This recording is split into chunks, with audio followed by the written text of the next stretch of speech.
നമസ്കാരം. അമേരിക്കയുടെ പ്രസിഡന്റായിട്ട് Donald Trump അധികാരമേറ്റതിനു ശേഷം ലോകത്തിലെ പല വിഷയങ്ങളിലും കൃത്യമായിട്ട് അദ്ദേഹത്തിന്റെ ഇടപെടലുകൾ ഉണ്ടായിട്ടുണ്ട് എന്നുള്ളതിൽ തർക്കമില്ല. ഇതുപോലെ തന്നെ ഇന്ത്യയിലും ട്രംപിന്റെ ഇടപെടലുകൾ ഉണ്ടായിട്ടുണ്ട്. ഇതുമായി ബന്ധപ്പെട്ടുകൊണ്ട് ഇന്ത്യയിലെ മുതിർന്ന ഒരു മാധ്യമപ്രവർത്തകനായിട്ടുള്ള മാത്യു സാമുവൽ സാർ അദ്ദേഹത്തിന്റെ യൂട്യൂബ് ചാനൽ വഴി പുറത്തുവിട്ട ഒരു വീഡിയോ നമ്മൾക്ക് ജസ്റ്റ് ഒന്ന് കാണാം. ഈ വീഡിയോയുടെ കണ്ടന്റ് വളരെ രസകരമായ കണ്ടന്റാണ്. അതായത് ഡൊണാൾഡ് ട്രംപ് അധികാരത്തിൽ വന്ന ശേഷം പല യൂറോപ്യൻ രാജ്യങ്ങൾ, അതേപോലെ മിഡിൽ ഈസ്റ്റേൺ രാജ്യങ്ങൾ, ഇവർക്കൊക്കെ പൊട്ടൻഷ്യൽ ത്രെറ്റ് ഉണ്ടായി. അപ്പം അതിൻ്റെ Ukraine Russia issue, Hamas, Egypt, Jordan, ആ രാജ്യങ്ങളുടെ ഇഷ്യൂ, ഇറാൻ്റെ ഇഷ്യൂ, ഓരോന്ന് എടുത്തു നോക്കുക. അപ്പോൾ അടുത്ത ചോദ്യം, ഇന്ത്യക്ക് എന്ത് ത്രെട്ടാണ് ഉണ്ടായത്? ഇന്ത്യക്കും ത്രെട്ട് ഉണ്ടായി. അതായത് നിങ്ങൾ മനസ്സിലാക്കുക, എന്നാണ് ബിരൺ സിംഗ് മണിപ്പൂർ അദ്ദേഹം രാജിവെക്കുന്നത് ഫെബ്രുവരി മാസം 9-ാം തീയതിയാണ് രാജിവെക്കുന്നത്. ഇന്ത്യൻ പ്രധാനമന്ത്രി അമേരിക്കയിൽ പോയത്, അതായത് ഫ്രാൻസ് വഴിയാണ് പോയത് 12-ാം തീയതി. 12-ാം തീയതിയാണ് അദ്ദേഹം അമേരിക്കയിലെത്തി ഡൊണാൾഡ് ട്രംപിനെ കണ്ടത്. അപ്പം അതിനു മുമ്പായിട്ട് ഡൊണാൾഡ് ട്രംപ് അധികാരത്തിൽ കയറുന്നതിന് മുമ്പും, അതായത് അദ്ദേഹത്തിൻ്റെ ഇനാഗുറേഷൻ സത്യപ്രതിജ്ഞ ചടങ്ങിലും ഇന്ത്യൻ എൻവോയി ആയിട്ട് Indian external affairs minister Jaishankar പങ്കെടുത്തു. അത് നിങ്ങൾക്കറിയാം. അപ്പം അതിനകത്ത് ട്രംപ് അഡ്മിനിസ്ട്രേഷനിൽ വരാനുള്ള ആളുകളും ട്രംപും നേരിട്ട് ഇന്ത്യൻ വിദേശകാര്യ വകുപ്പ് മന്ത്രിയോട് ഒരു കാര്യം ഡിമാൻഡ് ചെയ്തു: മണിപ്പൂരിൽ നിങ്ങൾ സമാധാനം കൊണ്ടുവന്നേ മതിയാകൂ. ആരാണതിൻ്റെ ഉത്തരവാദി? അയാളെ ശിക്ഷിക്കുക തന്നെ വേണം. അയാൾ പവറിലിരിക്കാൻ പാടില്ല. അതിൻ്റെ ഭാഗമായിട്ടാണ് ഇന്ത്യൻ പ്രധാനമന്ത്രി ഫ്രാൻസിലോട്ട് പോയ സമയത്ത് ഇന്ത്യയുടെ ഹോം മിനിസ്റ്റർ അമിത്ഷാ ബിരൺ സിംഗിനെ വിളിച്ചു വരുത്തുന്നു, രാജി കൈയോടെ വാങ്ങുന്നു. നിങ്ങൾ ബേസിക്കലി ഷോക്കിങ്. ഇപ്പം എന്താ ഉണ്ടായത്? അപ്പം അതിനെപ്പറ്റിയൊന്നും ആരും പറയുന്നില്ല.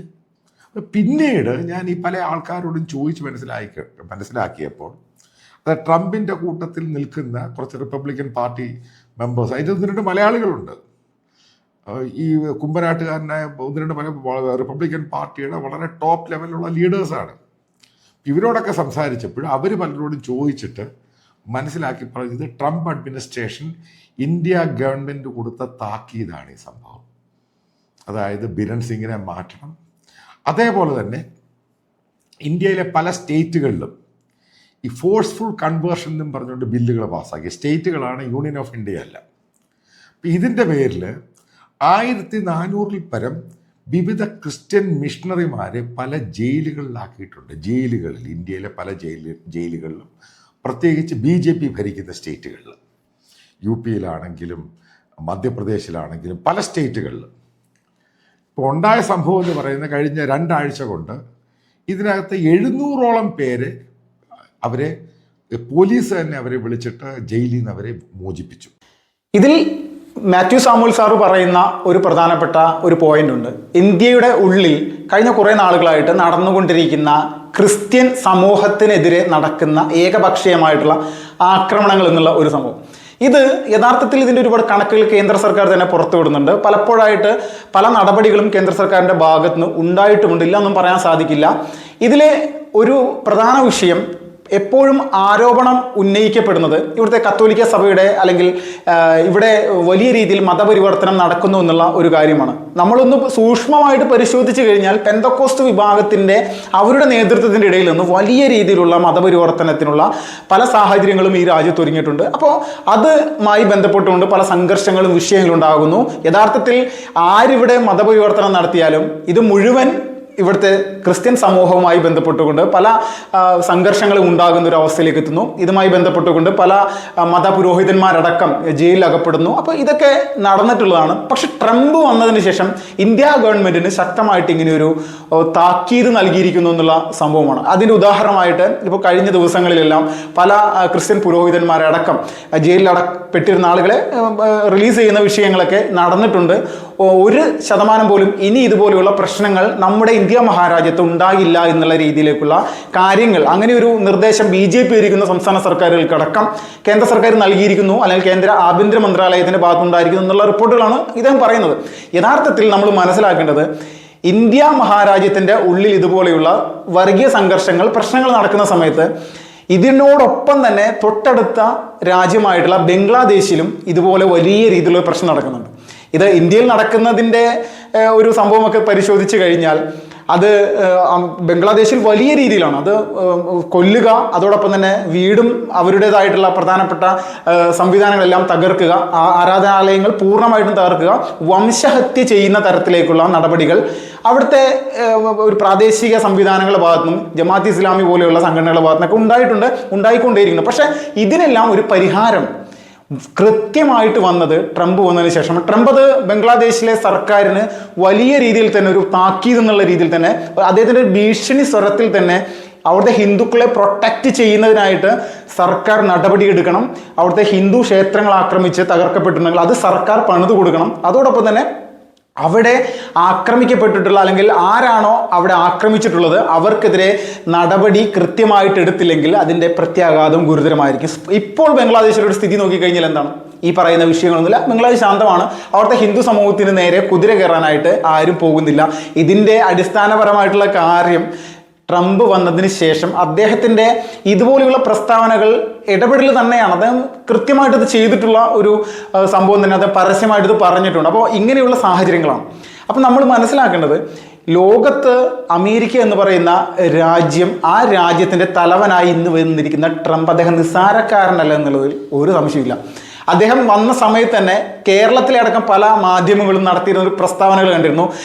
മോദി ട്രംപിന് അടിമയാകുന്നു, അങ്ങനെയാണ് ഇങ്ങനെയാണ്, പല രീതിയിലുള്ള പല പ്രതിഷേധങ്ങളും നരേന്ദ്രമോദിയെ ബന്ധപ്പെടുത്തിക്കൊണ്ടാണ് ട്രംപിനെ വിമർശിച്ചിരുന്നത്. അപ്പോൾ ഇതിൽ നമ്മൾ മനസ്സിലാക്കേണ്ടത് അമേരിക്കയിൽ ഇന്ത്യയിൽ നിന്ന് ഒരുപാട് ആളുകൾ കുടിയേറി പാർത്തിട്ടുണ്ട്, തർക്കമില്ല. ഈ കുടിയേറി പാർത്തിരിക്കുന്ന ആളുകളുടെ ഒരു വലിയ വിഭാഗം ഇന്ത്യയിൽ വലിയ രീതിയിൽ ക്രൈം ചെയ്തിട്ട് പോയിട്ടുള്ള ആളുകളാണ്, പല സ്ഫോടനങ്ങളിലടക്കം പങ്കാളിത്തം വഹിച്ചിട്ടുള്ള ആളുകൾ കൂടിയാണ്, ഒരു തർക്കമില്ല. അപ്പോൾ ഇങ്ങനെയുള്ള ആളുകളെ അവിടെ നിന്ന് അമേരിക്കൻ സർക്കാർ ഇന്ത്യയിലേക്ക് കൂച്ചുവിലങ്ങിട്ട് കൈയും കാലും വിലങ്ങിട്ട് കൊണ്ടുവന്നു, അവർ അപമാനിച്ചു, ഇന്ത്യ മഹാരാജ്യത്തെ അപമാനിച്ചു എന്നുള്ള രീതിയിലൊക്കെയാണ് ഇവരിങ്ങനെ നിരന്തരമായിട്ട് പറഞ്ഞുകൊണ്ടിരിക്കുന്നത്. നമ്മൾ മനസ്സിലാക്കുക, നമ്മുടെ രാജ്യത്ത് ഏതെങ്കിലും ഒരു നമ്മുടെ അയൽ രാജ്യങ്ങളിൽ നിന്നോ മറ്റേതെങ്കിലും രാജ്യത്തു നിന്നോ അനാവശ്യമായിട്ട് അനധികൃതമായിട്ട് കുടിയേറി പാർക്കുന്നുണ്ടെങ്കിൽ അവരെ പുറത്താക്കുന്നതിനായിട്ട് നമ്മൾക്ക് അങ്ങനെ ഒരു ആഗ്രഹം ഉണ്ടാവും. അവർ സാധാരണക്കാരായിട്ട് ഇവിടെ ജനങ്ങൾക്കടക്കം ഉണ്ടാവും.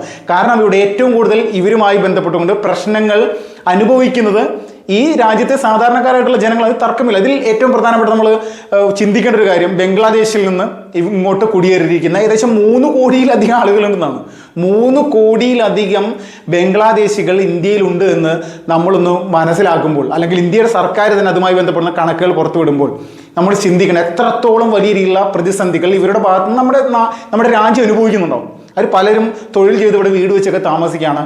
ബംഗ്ലാദേശിലെ ഈ ആളുകൾ ഇങ്ങോട്ട് വരുന്ന സമയത്ത് പശ്ചിമ ബംഗാളിൻ്റെ അവിടുത്തെ തൃണമൂൽ കോൺഗ്രസ് അടക്കമുള്ള മമതാ ബാനർജി അടക്കമുള്ള ആളുകളുടെ ഭാഗത്ത് നിന്ന് അവർക്ക് വേണ്ടിയുള്ള എല്ലാവിധ സഹായ സഹകരണങ്ങളും ഉണ്ടാകുന്നു എന്നുകൂടി നമ്മൾ ചിന്തിക്കുമ്പോൾ നമ്മൾ മനസ്സിലാക്കുക എത്രത്തോളം അപകടകരമായിട്ടുള്ള രീതിയിലേക്കാണ് കാര്യങ്ങൾ. അപ്പോൾ ഇതും ട്രംപ് അമേരിക്കയിൽ നടപ്പിലാക്കിയിട്ടുള്ള ഒരു കാര്യം ഇന്ത്യ കൂടി നടപ്പിലാക്കാൻ പോവുകയാണ്. അതിൻ്റെ ഏറ്റവും ഉദാഹരണം എന്ന് പറഞ്ഞു കഴിഞ്ഞാൽ അമേരിക്ക അവിടെ അനധികൃതമായിട്ട് കുടിയേറിയിരിക്കുന്ന പല രാജ്യങ്ങളിൽ നിന്നുള്ള ആളുകളെ പുറത്താക്കുന്ന നടപടികൾ ആരംഭിച്ചു കഴിഞ്ഞു. ഇതേ ബില്ല് ഇപ്പോൾ യൂറോപ്പിലും ഇന്ത്യയിലും വരാൻ പോകുന്നു. ഇന്ത്യയിൽ അനധികൃതമായിട്ട് കുടിയേറി പാർത്തിരിക്കുന്ന ആളുകളെ പുറത്താക്കുന്നതിനായിട്ടുള്ള നടപടിക്രമങ്ങൾ തുടങ്ങിയിരിക്കും. അപ്പോൾ ട്രംപ് വന്നതിൻ്റെ എഫക്റ്റ് എത്രത്തോളം വലിയ രീതിയിൽ ഇന്ത്യയിലടക്കം, അതിപ്പോൾ ഇവിടുത്തെ ക്രിസ്ത്യൻ സമൂഹത്തിന് നേരെ നടന്നിരിക്കുന്ന ആക്രമണങ്ങളാണെങ്കിലും ഇതുമായി ബന്ധപ്പെട്ടുകൊണ്ടുള്ള പല രീതിയിൽ കുറേ നാളുടെ അവർ പ്രതിഷേധിക്കുന്നു. കേന്ദ്ര സർക്കാരിലെ പ്രധാനപ്പെട്ട ആളുകളെ പോയി കാണുന്നു, BJPയുടെ നേതൃത്വത്തെ പോയി കാണുന്നു. ഇത് തന്നെ തിരിച്ചും പറയാനുണ്ട്, മതപരിവർത്തനം എന്ന് പറയുന്ന സംഭവം നമ്മുടെ രാജ്യത്തുണ്ടോ എന്നൊക്കെ വലിയ രീതിയിൽ തന്നെ ഉണ്ട്. ഇതിൻ്റെ ഉദാഹരണമായിട്ട് കഴിഞ്ഞ കുറച്ച് ദിവസങ്ങൾക്ക് മുന്നാണ് തെലങ്കാന സർക്കാർ ദളിത് വിഭാഗത്തിനിടയിൽ ഇത്ര പകുതിയിൽ കൂടുതൽ ആളുകൾ തെലങ്കാനയിൽ മതപരിവർത്തനത്തിന് വിധേയമായിട്ടുണ്ടെന്നുള്ള വാർത്തകളൊക്കെ ഉണ്ട്. അപ്പോൾ നമ്മുടെ രാജ്യത്തിൻ്റെ ഉള്ളിൽ ഇനി മതപരിവർത്തനം എന്ന് പറയുന്ന സംഭവം ഇതുമായി ബന്ധപ്പെട്ട് ഇനി ഇല്ലാതിരിക്കാനുള്ള സാഹചര്യം ഉണ്ടാവുകയും അതോടൊപ്പം തന്നെ അനാവശ്യമായിട്ട് ഈ മതപരിവർത്തനത്തിൻ്റെ പേര് പറഞ്ഞുകൊണ്ട് ഉള്ളതും ഇല്ലാത്തതുമായിട്ടുള്ള വിഷയങ്ങളിൽ നിയമപരമായിട്ടുള്ള നടപടികൾ എടുക്കുന്നതിന് പകരം അത് സംഘർഷത്തിലേക്കും വർഗീയ സംവിധാനത്തിലേക്കൊക്കെ പോകുന്നതിനെതിരെയും ഇവിടുത്തെ സർക്കാർ തന്നെ ശക്തമായിട്ടുള്ള നടപടികൾ എടുക്കുന്നു എന്ന് പറയുമ്പോൾ അത് വളരെ വലിയൊരു സംഭവമായിട്ട് മാറുകയാണ്. ഇതെല്ലാം ട്രംപ് എന്ന് പറയുന്ന ഒരു വ്യക്തി അമേരിക്കയുടെ പ്രസിഡന്റ് ആയതിനു ശേഷം അദ്ദേഹത്തിൻ്റെ വാക്കുകൾ ആ ഒരു സംവിധാനത്തിൽ നിന്ന് വരുന്ന വലിയ രീതിയിലുള്ള നിലപാടുകൾ തന്നെയാണെന്നുള്ളത് തർക്കമില്ല. അപ്പോൾ ഇന്ത്യയിൽ പോലും ഇങ്ങനെയുള്ള സംഭവങ്ങൾ ഉണ്ടാകുമെന്ന് പറയുമ്പോൾ നമ്മളിത് മനസ്സിലാക്കണം. ട്രംപ് വലിയ ഒരു സംഭവമായിട്ട് തന്നെ മാറിയിരിക്കുകയാണ്, തർക്കമില്ല.